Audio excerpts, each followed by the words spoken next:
India is all set to host the third edition for No Money for Terror conference. The first and second edition were held in France and in Australia. This time around, the focus is on the dark side of the World Wide Web. How is that being utilized to ensure that terrorism continues to get financed? What is the new way, formal and informal way of terror financing that has emerged, and what are countries across the world doing? What is it that they can do to come together and defeat the designs of the terrorists?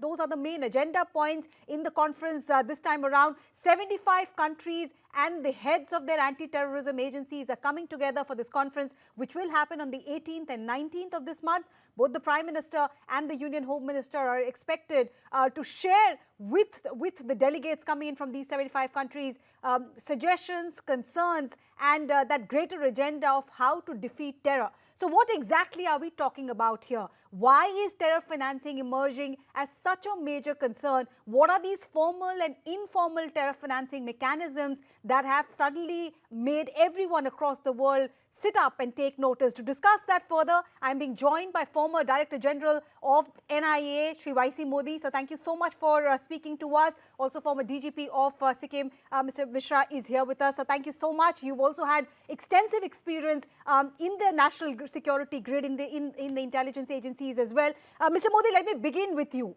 When we are talking about terror financing, traditionally, how we know of terror financing is maybe Hawala route of money. Bringing in FICN was one thing that we had seen. But now suddenly it looks like cryptocurrency, narco-terrorism, all of these are going in hand with terror financing.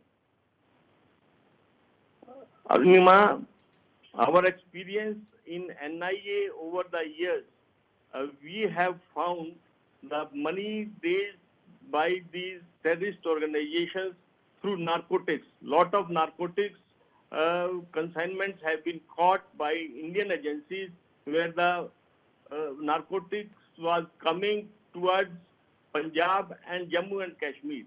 So, and the money ultimately was going towards terrorism because of the checks on the maybe money transfers and these things.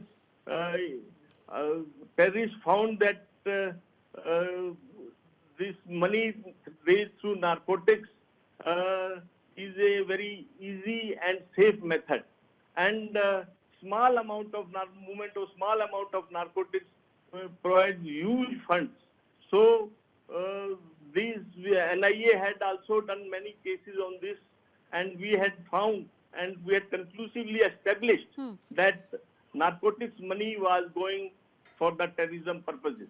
Right. Anima? Right. I will discuss the NIA investigation in one of the major crackdowns in Jammu and Kashmir, which was the case of funding, terror funding, in which you also cracked down on the separatists. But before that, Mr. Mishra, as far as this, informal way of financing terrorism is concerned, world over, is cryptocurrency actually a threat in this regard? In India, is there any hard evidence to suggest that terror groups are moving forward, embracing technology in this sense also?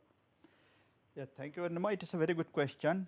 So far as our experience says, primarily cash and hawala, it is still the most prevalent use of funding the terrorism. But nevertheless, terrorism in India, as in elsewhere, they are trying to adopt modern technology. And when I say modern technology, there are many platforms for financial transactions in the form of like virtual asset platforms, cryptocurrency, dark web. So we don't have any hard evidence to suggest that it is being widely used in India, but nevertheless, across the globe, it is not the situation. There are certain instances where terrorists outside India has been using some of these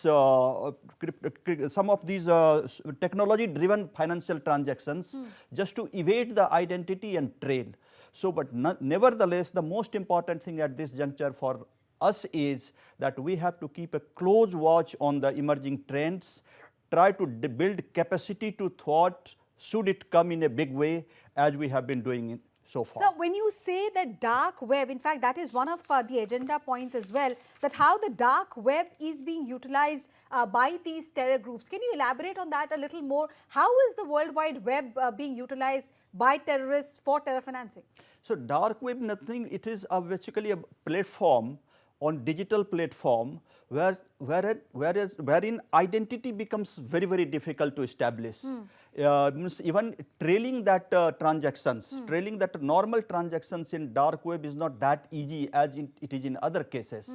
So it is perhaps a convenient way for the perpetrators of crime or perpetrators of terror to evade the identity. Right. In fact, one of the agenda points that will be up for discussion here is how the dark web is bringing together professional hackers and those terrorists seeking to crowdsource or transfer funds. So you can see how, in the day-to-day operations also, terrorists are evolving, terrorism is evolving, and that's why this conference is seeking to find answers. But Mr. Modi, coming back to what we were discussing, in India, when we discuss terrorism, we cannot help but discuss Pakistan. You, during your stint as the Director General of NIA, oversaw one of those investigations where you got down to terror financing and the way that investigation happened in the valley.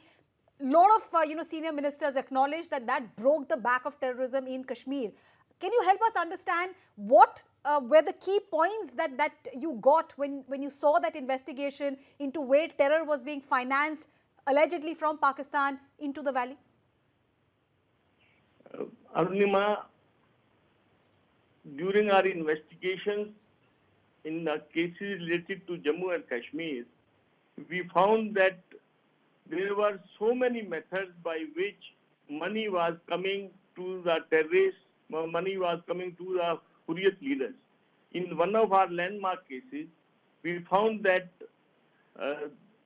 it's a very interesting method that some seats in Pakistan in medical colleges.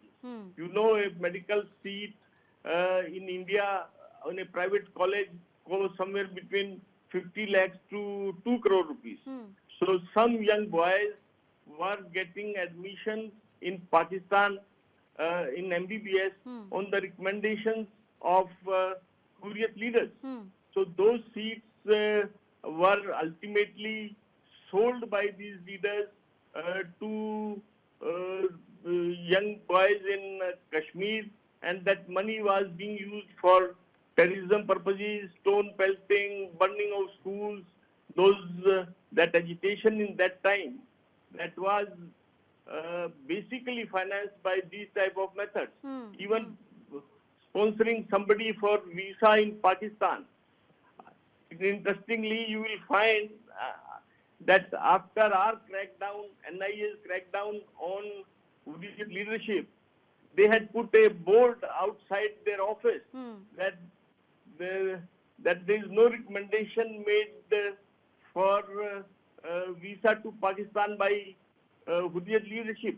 Right. So these type of things were going on, were known, but it was difficult to take action on that. NIA, with extensive investigations, brought the evidence on record of these transactions, use of these transactions for collection of money for terrorism purposes.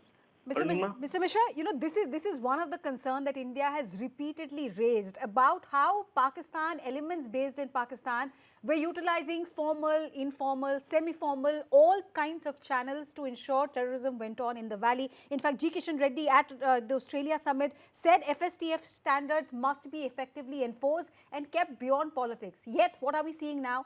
As soon as our neighbor is off the grey list, there is evidence coming up that the Jaish, the Lashkar, all their infrastructure is getting rebuilt. Yeah, Rudima, it's as simple as that. If you want to give money, you have to have money. So, Pakistan being in the grey list of FATF, it was difficult for the country to mobilize funds for its terror outfits, particularly aimed towards India. And the evidence is, the moment the Pakistan was put into the grey list, there were reduction in number of camps in Pakistan. There were reduction in major terror incidents in the valley. There were a reduction in casualties to the security forces, so on and so forth. But now, since it has come out of the grey list, the threat, I think there is a threat. Sir, but isn't Pakistan also part of such multilateral forums? Will they not be part of this conference? How do they justify, their action? So, they have been justifying, they will justify, but that is not the issue. Issue is we have to bring a consensus. We have to make a consensus about, in any case, the terror funding has to be stopped.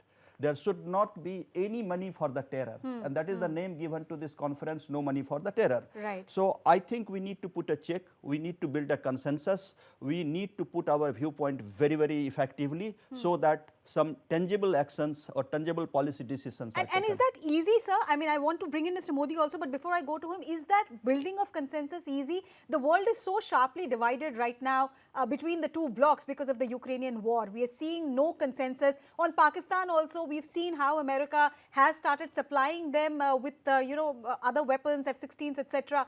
How easy it is? I mean, do you think such multilateral platforms can succeed given the divided world that we are in?